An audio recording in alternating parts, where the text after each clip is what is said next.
Good morning. I'm Nicholas De Leon, and this is the Tucson Daily Brief for March 6, 2026. Starting with public safety. Man suffers life-threatening injuries in shooting near Grant and Silverbell. Tucson Police Department is investigating a shooting near the intersection of Grant Road and Silverbell Road. A TPD photographer on scene observed several officers and at least two vehicles believed to be part of the crime scene. The victim's condition was reported as critical. That's according to KVOA News 4 Tucson, https://www.kvoa.com. News/local shooting near Grant and Silverbell leaves man in critical condition article. 83 BE4 ACEC1E 4946 B0E1 to 5D21 FFE563 byte ATML, KOLD 13, HTTPS, www.cold.com 2026 0306 Man suffers life-threatening injuries shooting near Grant Silverbell Ochetes. Man faces new indictment for child sexual abuse during church services. A Tucson man who previously admitted to molesting a child has now been indicted on additional charges of alleged child sexual abuse that occurred during church services. The case was reported by the Lee Enterprises Public Service Journalism Team. That's according to Arizona Daily Star, https:/tucson.com, news, local, article, 4A77382E, F693, to 475A A6DF04FF0D2D25C56.html. Haitian man detained at Arizona ICE facility dies in U.S. custody. A Haitian man held at an Arizona immigration detention facility died in U.S. custody after reportedly receiving no treatment for a toothache, his brother said. The case raises fresh concerns about medical care at immigration detention facilities in Arizona. That's according to KVOA News 4 Tucson, https://www.kvoa.com.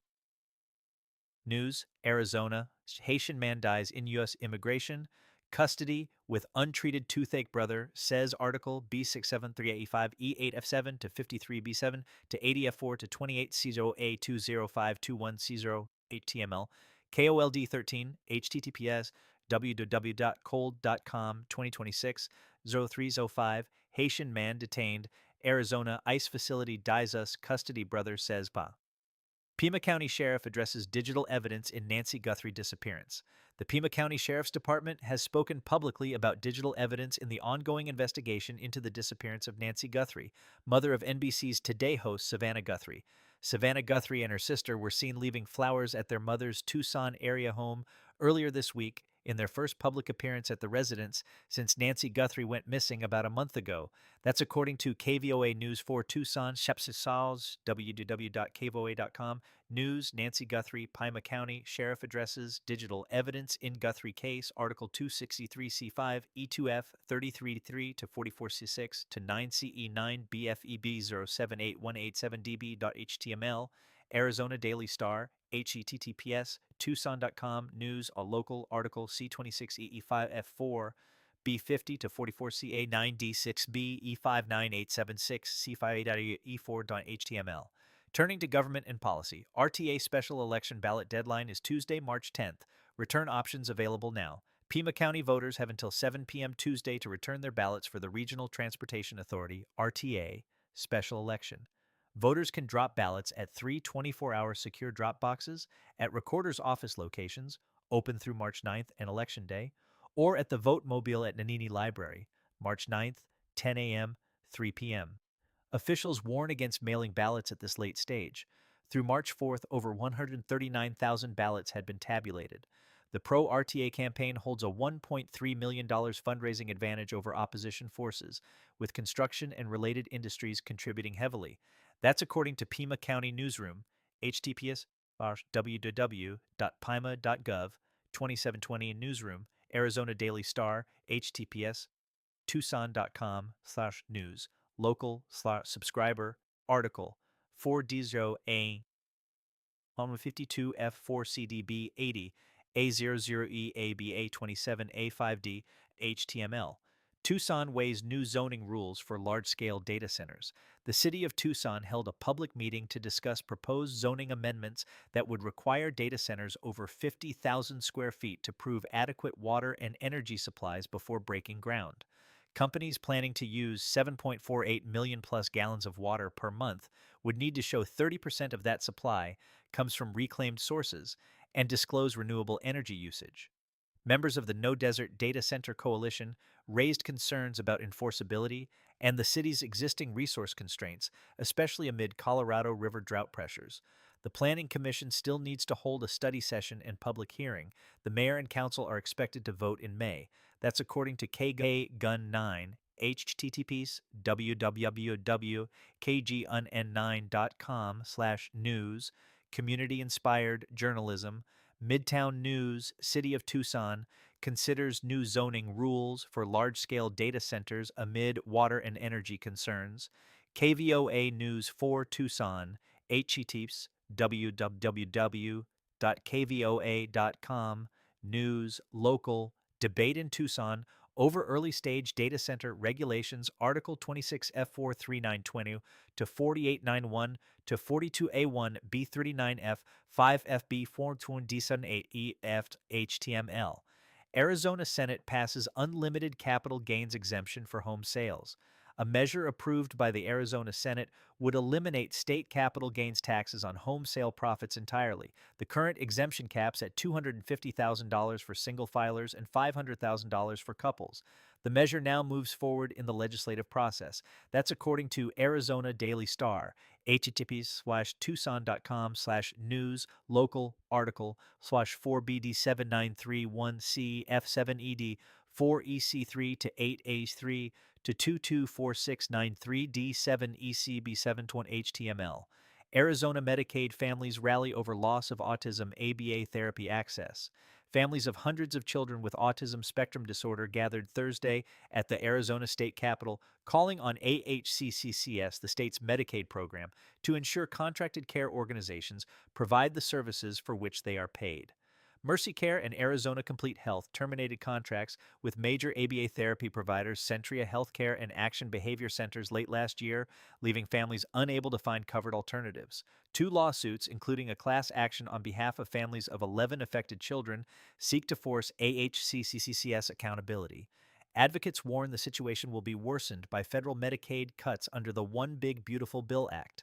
That's according to Arizona Mirror, https:/asmirror.com.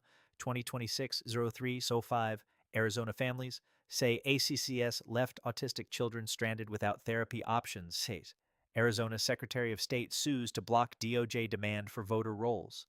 Secretary of State Adrian Fontes filed suit to prevent the Department of Justice from obtaining Arizona voter registration records, calling the request for private citizen data an illegal power grab. The suit adds Arizona to a growing list of states pushing back against the federal voter roll collection effort.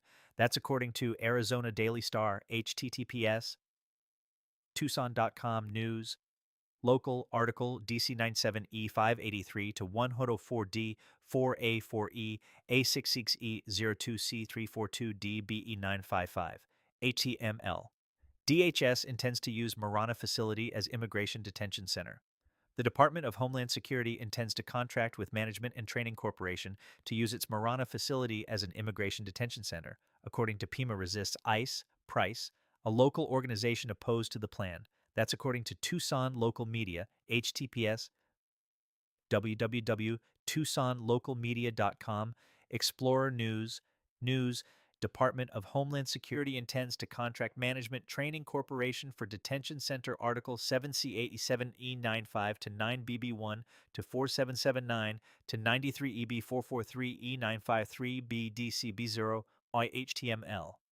In business and development news, Grant Road Flood Basin and 20-foot coyote sculpture coming to Midtown Tucson. A flood control, catchment basin, and public art installation are under construction at the southeast corner of Grant Road and Dodge Boulevard as part of Phases 3 and 4 of the Grant Road expansion project. The centerpiece will be Dodger the Coyote, a 20-foot red coyote sculpture visible from the roadway. The $56.96 million combined phases project is funded by the Regional Transportation Authority. Construction on the basin is expected to wrap by end of 2026. That's according to KGun9, https://www.kgun9.com/news, community-inspired journalism, Midtown News, neighbors, look forward to public art flood, control basin along Grant Road. In community news. Today, Pima County names wildlife corridor after pioneering ecologist William Shaw. The Pima County Board of Supervisors voted 5-0 this week to name a significant Avra Valley wildlife corridor after UA professor emeritus William Shaw, the ecologist who first identified it in 1986. The Shaw Wildlife Corridor connects Tucson Mountain Park to Ironwood Forest National Monument and is credited with shaping county land use and wildlife planning policy. An official naming ceremony is scheduled for this morning at 9 a.m. at the Red Hills Visitor Center, Saguaro National Park, Tucson Mountains Unit, 2700 N. Kinney Road. The event is free and open to the public. That's according to Pima County Newsroom, https://www.pima.gov 2720 Newsroom. It's rattlesnake season in Tucson, encounters picking up. March marks the start of Tucson's rattlesnake season, when encounters in the desert and around homes become most frequent. Residents are advised to be alert when hiking and to check around their yards and garages as temperatures warm. That's according to Arizona Daily Star, https://tucson.com/news, local article 08A92716, CCSNEA, 4FF6A, 87B4 to 5E18 0EF5CA4 Watt HTML. And now your Tucson weather forecast. No active NWS alerts for the Tucson-Pima County area. Today, Friday, March 6th, sunny, high near 66 degrees Fahrenheit, southwest wind 5 to 13 miles per hour. Sunrise at 6:43 a.m., sunset at 6:26 p.m. Tonight, mostly clear, low around 41 degrees Fahrenheit, north-northeast wind 5 to 10 miles per hour. Saturday, mostly sunny, high near 71 degrees Fahrenheit, south-southeast wind around 7 miles per hour. Saturday night, mostly clear. Low around 48 degrees Fahrenheit. Sunday, sunny, then a slight chance of rain showers after 5 p.m. High near 80 degrees Fahrenheit. Chance of precipitation 20%. Outlook, temperatures climb sharply over the weekend, reaching near 80 degrees Fahrenheit Sunday before a significant weather system moves in. Rain showers and thunderstorms are likely Monday's 62% chance, with the wet pattern possibly continuing into Tuesday. Enjoy the weekend sunshine. Umbrellas may be needed early next week. That's your Tucson Daily Brief for March 6, 2026. I'm Nicholas De Leon. Have a great day.